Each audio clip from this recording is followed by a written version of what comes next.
10th of January 1832, Cape Verde Islands. We crossed the tropic this morning. The weather is beautiful. What a contrast one fortnight has brought about as compared to the miserable wet weather of Plymouth. I proved today the utility of a contrivance which will afford me many hours of amusement and work. It is a bag 4 feet deep, made of bunting and attached to a semicircular bow. This, by lines, is kept upright and dragged behind the vessel. This evening it brought up a mass of small animals, and tomorrow I look forward to a great harvest. 11th of January 1832. I'm quite tired, having worked all day at the produce of my net. The number of animals that the net collects is very great, and fully explains the manner so many animals of a large size live so far from land. Many of these creatures, so low in the scale of nature, are most exquisite in their forms and rich colours. It creates a feeling of wonder that so much beauty should be apparently created for such little purpose. 30th of January 1832. Walked to the coast west of Kaling Island with King and collected numerous marine animals, all of extreme interest. I'm frequently in the position of the ass between two bundles of hay. So many beautiful animals do I generally bring home with me. Fish, dark greenish, black above, beneath lighter, sides marked with light emerald green, tips of anal, caudal, and hinder parts of dorsal, tip saffron yellow, tip of pectorals, orpiment orange. These colours have been much altered by the action of the spirit. The general ground is now dusky lead, mottled and sprinkled on the sides with dirty white. There is an appearance of 4 oblong black spots on the upper part of the back, beneath the base of the dorsal, not noticed by Mr. Darwin. The tips of the fins have entirely lost their bright colours. 12th of February 1832, at sea, en route to Brazil. There has been a little swell on the sea today, and I've been very uncomfortable. This has tried and quite overcome the small stock of patience that the early part of the voyage left me. Here I have spent 3 days in painful indolence, whilst animals are staring me in the face, without labels and scientific epitaphs. One day I was amused by watching the habits of the Diadem antennatus, which was caught swimming near the shore. This fish, with its flabby skin, is well known to possess the singular power of distending itself into a nearly spherical form. This diadem possessed several means of defence. It could give a severe bite, and could eject water from its mouth to some distance, at the same time making a curious noise by the movement of its jaws. But the most curious circumstance is that it secretes from the skin of its belly, when handled, a most beautiful carmine red fibrous matter, which stains ivory and paper in so permanent a manner that the tint is retained with all its brightness to the present day. I am quite ignorant of the nature and use of this secretion. Above, blackish brown, beneath, spotted with yellow, eye with the pupil dark blue, iris yellow, mottled with black. On the head 4 soft projections, the upper ones longer, like the feelers of a snail. A third species of diadem, brought home by Mr. Darwin and taken by him at Bahia in Brazil, is either the young of the Diadem alternatus of Cuvier or else new. I have consulted throughout the invaluable volumes of Cuvier and Valenciennes. The zoological atlases of the 3 great French voyages by Racinet, Duperrey and D'Urville have also been looked through, and in regard particularly to the fish of South America, the works of Humboldt, Spix, Agassiz and D'Aubigny. 18th of May 1832, Rio de Janeiro. Letter to Professor Henslow. I have determined not to send a box till we arrive at Montevideo. It is too great a loss of time, both for carpenters and myself, to pack up whilst in harbour. I'm afraid, when I do send it, you will be disappointed, not having skins of birds and but very few plants, and geological specimens small. The rest of the things in bulk make very little show. 25th of April, 1832, Botafogo Bay. To Caroline Darwin. Whilst landing, the boat was swamped. A heavy sea knocked me head over heels and filled the boat. I never shall forget my agony seeing all my useful books, papers, instruments, microscopes, gun, rifle, etc., all floating in the salt water. Everything is a little injured, but not much. I must harden myself to such calamities. 26th of April, 1832. Employed all day in restoring the effects of yesterday's disaster. 22nd of July, 1832.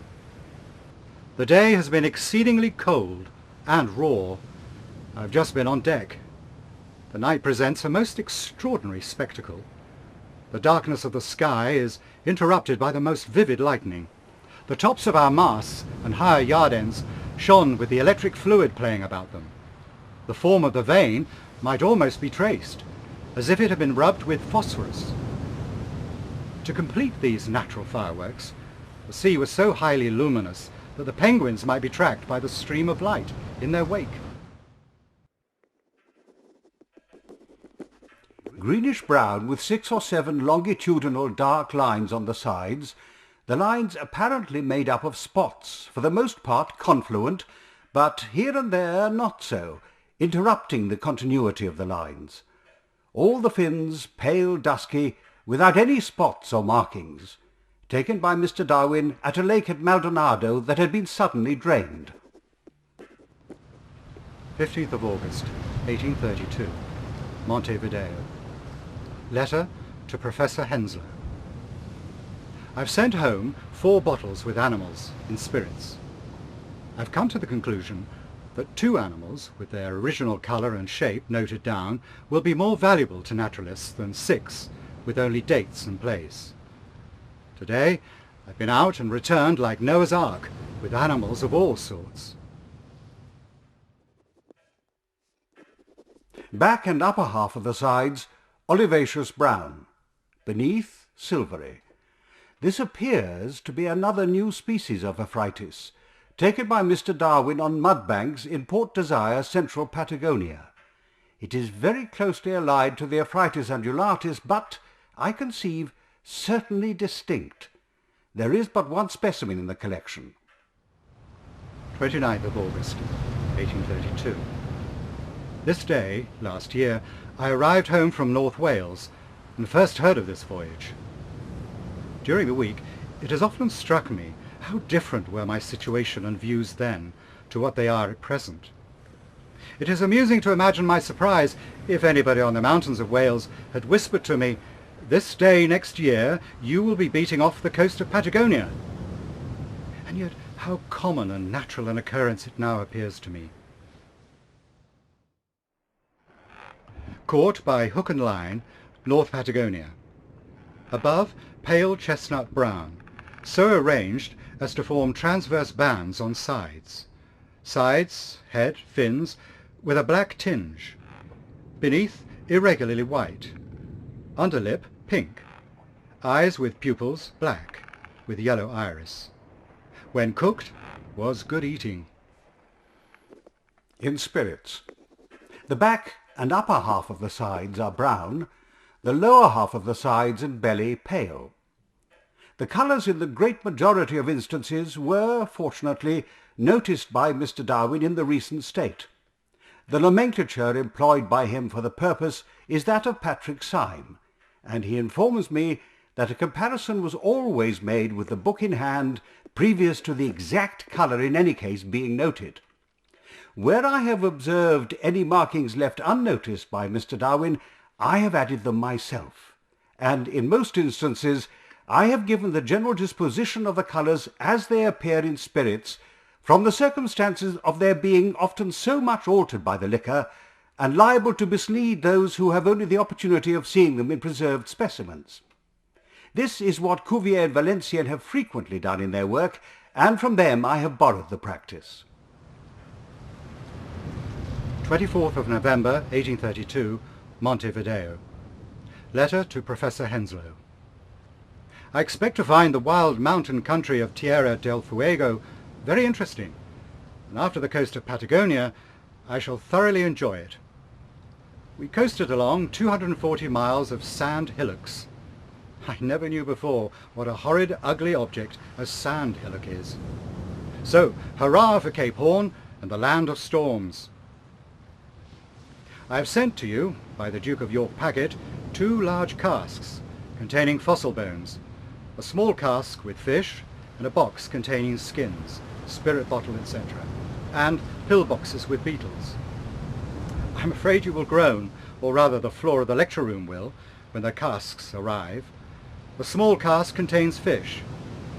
Will you open it to see how the spirit has stood the evaporation of the tropics? The packet has arrived, and I am in a great bustle. You will not hear from me for some months. Yours very truly obliged, Charles Darwin.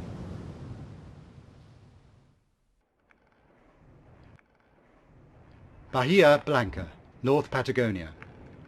Uniform bright silvery, the ridge of the back bluish, a black patch on the gill cover and another under the pectoral fin. The particular locality assigned to each species respectively in the following work may be relied upon as correct. Pains have been taken by Mr. Darwin to affix a small ticket of tin with a number stamped upon it to each specimen, and to enter a note immediately in the manuscript catalogue having the same number attached. In only 3 or 4 instances these tickets were found wanting on the arrival of the collection in this country. Many specimens exceeded a foot in length. Above, Aureus copperi, with wave-like lines of dark brown. These often collect into 4 or 5 transverse bands. Fins leaden colour, beneath obscure, pupil dark blue. When caught, vomited up small fish. Mr. Earle states these fish are plentiful at Tristan da Cunha, where it is called the devil's fish, from the bands being supposed the marks of the devil's fingers. Was tough for eating, but good. This sort was taken in very great numbers, coast of Patagonia. The specimen above described appears, in its present state, greyish-brown with zigzag lines in different directions of a darker tint. Mr. Darwin's collection contains 3 specimens which do not materially differ from each other. 9th of January, 1833, Tierra del Fuego. We doubled Cape Horn on the 21st, since which we have either been waiting for good or beating against bad weather. Beside the serious and utter loss of time and the necessary discomforts of the ship, heavily pitching and the miseries of constant wet and cold, I've scarcely for an hour been quite free from seasickness. How long the bad weather may last, I know not. My spirits, temper and stomach, I am well assured, will not hold out much longer. 11th of April, 1833. Letter to Professor Henslow, Beagle at sea. It is now some months since we have been at a civilized port. Nearly all this time has been spent in the most southern part of Tierra del Fuego. It is a detestable place. Gales succeed gales with such short intervals that it is difficult to do anything. We were 23 days off Cape Horn and could by no means get to the westward. The last and final gale, before we gave up the attempt, was unusually severe. A sea stove one of the boats. There was so much water on the decks that every place was afloat. Nearly all the paper for drying plants is spoiled, and half of this cruiser's collection. In spirits it appears brown. The sides are banded with some irregular transverse zebra-like marks, not noticed by Mr. Darwin, reaching from the back down 2/3 or 3/4 of the depth, some terminating sooner than others. All the fins brownish. Mr. Darwin obtained 3 specimens of this remarkable fish, all precisely similar, from a freshwater lake in the Falkland Islands in March. The lake was not far from the sea, and connected with it by a brook. He adds in his notes that the species is common there, that it is good eating, and grows to about half as large again as the individuals procured. 18th of July, 1833. Rio de la Plata, Uruguay. Letter to Professor Henslow. The greater part of this winter has been passed in this river at Maldonado. Amongst a heap of letters which awaited me, I was sadly disappointed not to see your handwriting. You only know anything about my collections, and I feel as if all future satisfaction after this voyage will depend solely on your approval. I'm afraid you have thought them very scanty, but as I have said before, you must recollect how much time is lost at sea. Remember me most truly to Mrs. Henslow, and to Leonard Jenyns. 12th of October, 1833. Parana River, Buenos Aires.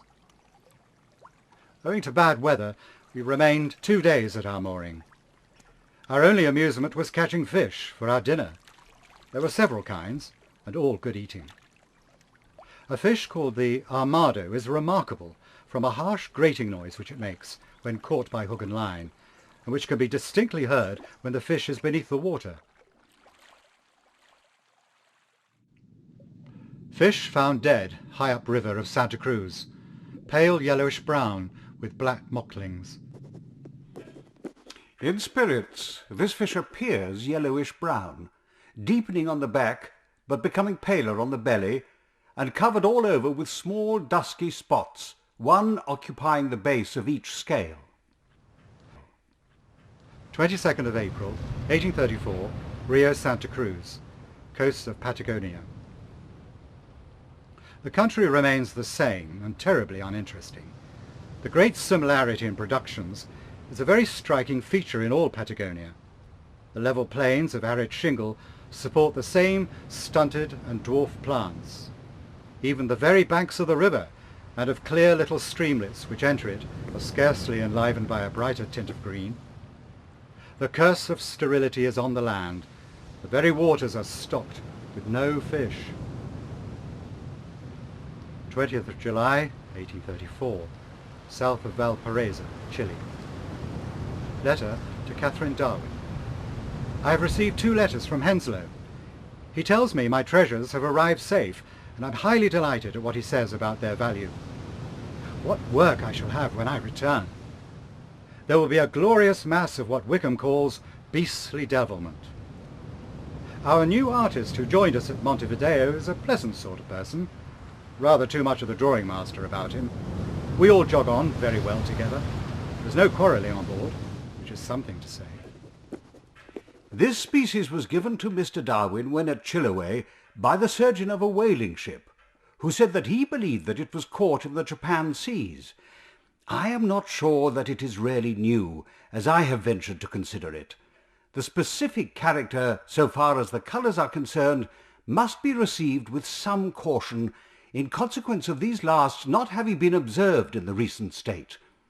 It is impossible to say, however, to what extent the colours may have been altered by the spirit. Some of the scales may also have been rubbed off. 24th of July, 1834, Valparaiso, Chile. Letter to Professor Henslow. My dear Henslow, a box has just arrived in which were 2 of your most kind and affectionate letters. You do not know how happy they have made me. I've just got scent of some fossil bones of a mammoth. What they may be I do not know, but if gold or galloping will get them, they shall be mine. Fine dark purplish brown with yellow circular spots. The spots are mostly small, and many of them not bigger than a large pin's head. They are smaller and more crowded about the head than elsewhere, giving a freckled appearance.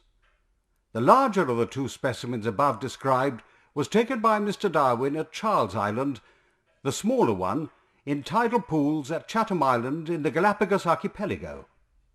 It appears to be an undescribed species.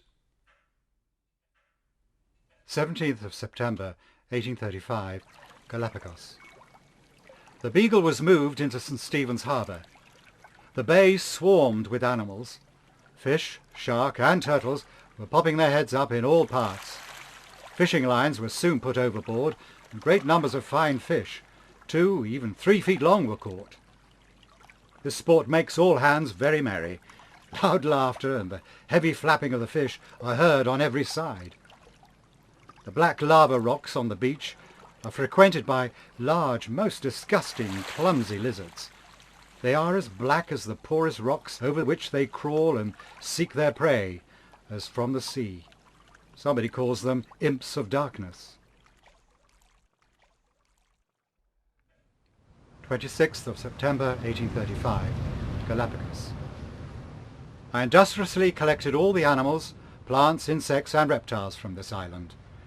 It will be very interesting to find, from future comparison, to what district or centre of creation the organised beings of this archipelago must be attached. Whole body scarlet red. Fins rather paler, with small, irregularly shaped light black spots. Eyes large and elevated, a broadish band of velutine teeth in each jaw, tongue smooth. This species differs more or less in the details of form as well as colours from all those which I can find described by authors.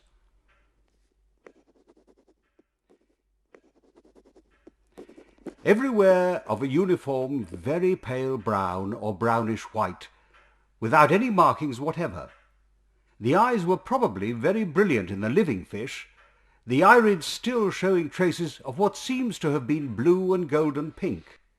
A single individual of this species was obtained by Mr. Darwin in tidal pools at Chatham Island in the Galapagos archipelago. I never dreamed that islands about 50 or 60 miles apart, and most of them in sight of each other, formed of precisely the same rocks, placed under a quite similar climate, rising to a nearly equal height, would have been differently tenanted.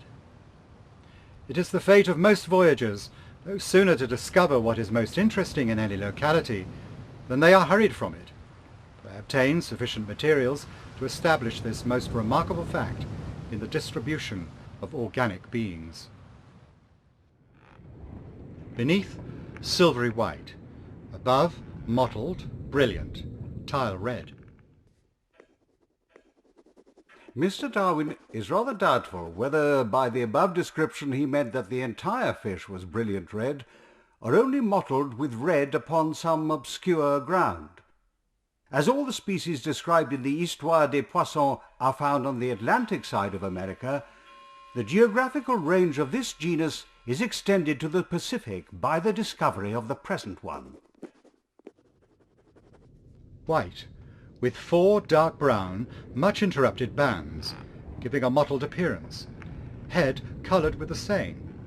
Top of the head, ridge of the back, edges of the dorsal, caudal and ventral fins tinted with fine azure blue.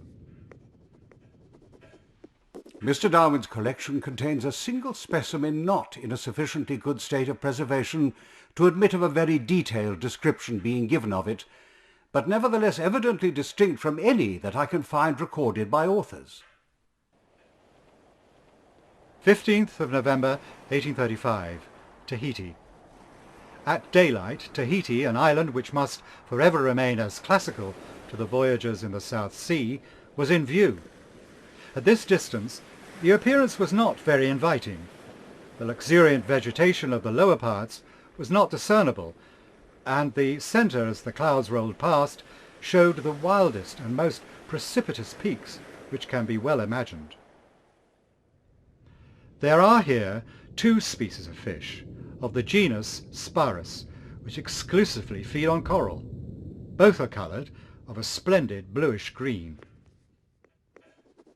Colour, in spirits, of a nearly uniform dark brown, with some faint traces of purplish blue about the head and fins, which possibly may have pervaded some parts of the body. This species was taken with the last, and notwithstanding it presents 2 or 3 obvious differences in respect of form as well of colour, it is just possible that it may be the same in a younger state.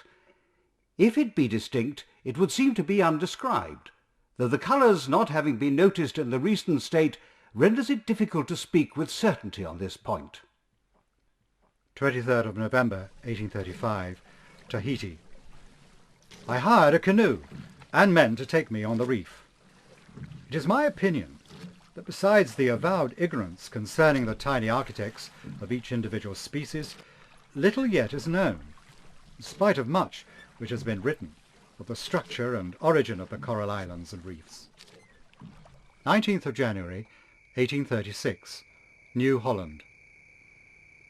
I had been lying on a sunny bank and was reflecting on the strange character of the animals of this country as compared to the rest of the world. An unbeliever in everything beyond his own reason might exclaim, surely two distinct creators must have been at work. Their object, however, has been the same, and certainly the end in each case is complete. Obtained by Mr. Darwin in Princess Royal Harbour in King George's Sound. Colours not noticed in recent state. So far as can be judged from a specimen in spirits, the colours appear to have been similar to that of the Caranx trachurus, and there is the same black spot on the upper part of the opercle. 4th of April 1836, Kaling Islands, Pacific. I was employed all the day in examining the very interesting yet simple structure and origin of these islands. The water being unusually smooth, I waded in as far as the living mounds of coral on which the swell of the open sea breaks. In some of the gullies and hollows there were beautiful green and other coloured fishes, and the forms and tints of many of the zoophytes were admirable.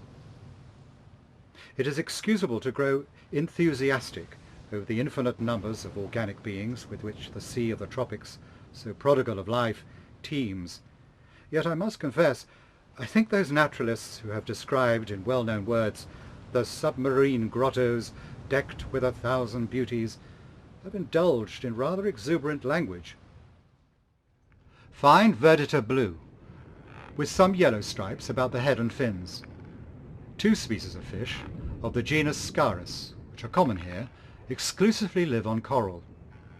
Mr. Leask assured us that he had repeatedly seen whole shoals grazing with their strong bony jaws on the tops of the coral branches. The dried skin is nearly of a uniform brown, but the snout and cheeks are much varied with green. The jaws are also green. 29th of April 1836. Letter to Caroline Darwin from Mauritius. We are all utterly homesick.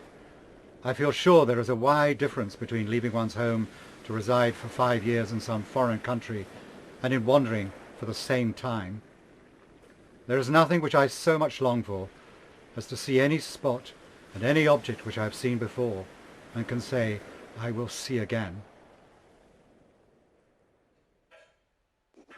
There is an equal difficulty felt by every naturalist at the present day in distinguishing species from varieties. And in the case of fish, residing in a peculiar element and so much removed from our observation, we are almost at a loss to know to what extent their characters may be modified by local and accidental causes. As regards the number of new species brought home by Mr. Darwin, I have been guided almost entirely by my own judgment. The difficulty, however, of ascertaining in a miscellaneous collection of this nature, brought from various localities, what are really new to science, is very great. Possibly, therefore, some of those described as new in this work may not be so in reality. My excuse must rest upon what has been just stated.